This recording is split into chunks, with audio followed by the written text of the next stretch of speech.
What's going on, everyone? It is January 22nd, Red Friday, time for another VA mortgage update. Today's update is all about how entitled you all are. And I don't mean like my kids or all the millennial kids running around.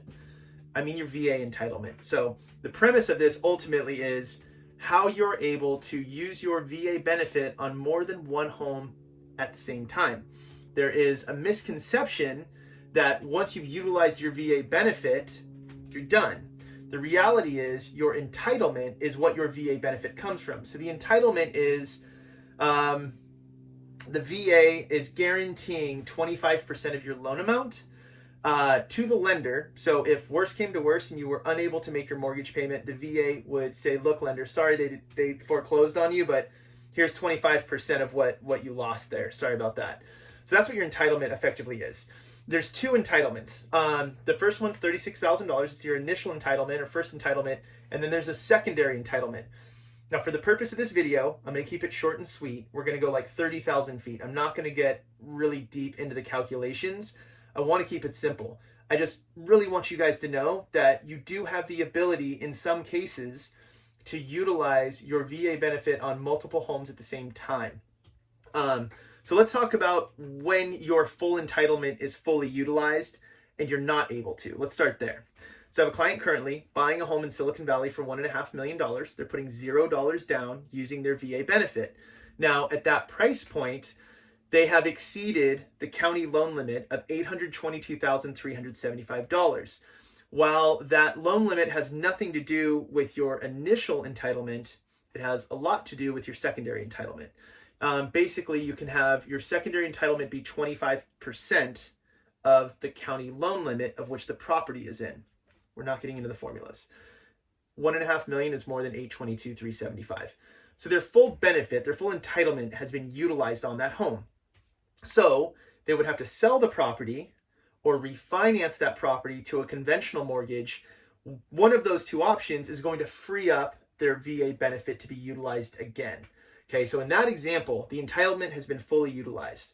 Now, let's say you live in Southern California, in Temecula, and you bought a house for $300,000 with your VA benefit 10 years ago. And now you're going to move to Northern California. The county loan limit is $822,375. Well, you have your initial entitlement, which has basically been utilized on that property, but your secondary may still be available. That's where the calculation comes in. So if you have entitlement remaining, VA benefit remaining, you could purchase another property with $0 down, or it may equate to how much you have to put down, depending on how much entitlement you have remaining. Your certificate of eligibility is ultimately where we're going to get these details from, and we're going to use the county loan limits, whatever county you're looking at buying a property in, to figure that out. So think of it this way. A friend of mine, the reason I'm doing this video, by the way, is a friend of mine who's down in San Diego reached out this morning and we were talking about it. This wasn't my intention today. I was going to talk about your VA funding fee and how your disability can actually waive that. We're going to save that for next week. I thought this was a great point he brought up because he was surprised he didn't know that you could use it at the same time. And I want to make sure you guys know that. So think of it this way.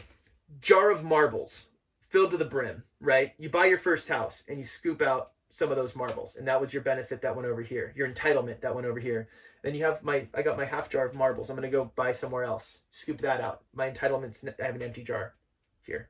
So I've fully used my benefit at this point. I buy a $1.5 million home in Silicon Valley, scoop all those marbles out. I have an empty jar here, so I have no benefit left, but I sell the house, I put the marbles back in. Your VA entitlement can ebb and flow with your real estate. So that's awesome, Sean. Does that mean that I can buy an investment property with my remaining entitlement? No. But it does mean that if you bought that home in Temecula and you're going to move somewhere else now, you can have your VA loan remaining on that property and use your remaining entitlement to buy somewhere else. So you would effectively have an investment property that was financed by a VA loan because you occupied it, and then you move somewhere else and you use the rest of your entitlement. Another thing you can do, if you're like, well, I want to buy a more expensive house in a more expensive area, so I need my full entitlement, refinance your current property that's financed with your VA loan to a conventional loan that fully frees up your benefit, put all your marbles back, and then you can go buy another property. So I hope that makes sense. Wanted to keep it super high level. If you guys have questions, comments, concerns, of course, reach out anytime. Comment below. Next week, we will talk about the importance of filing your disability claim with the VA as soon as you get out of the military, as soon as you retire, because it can save you a lot of money from your VA funding fee. All right. Thank you guys so much. Have a wonderful weekend, and I'll talk to you soon. Cheers.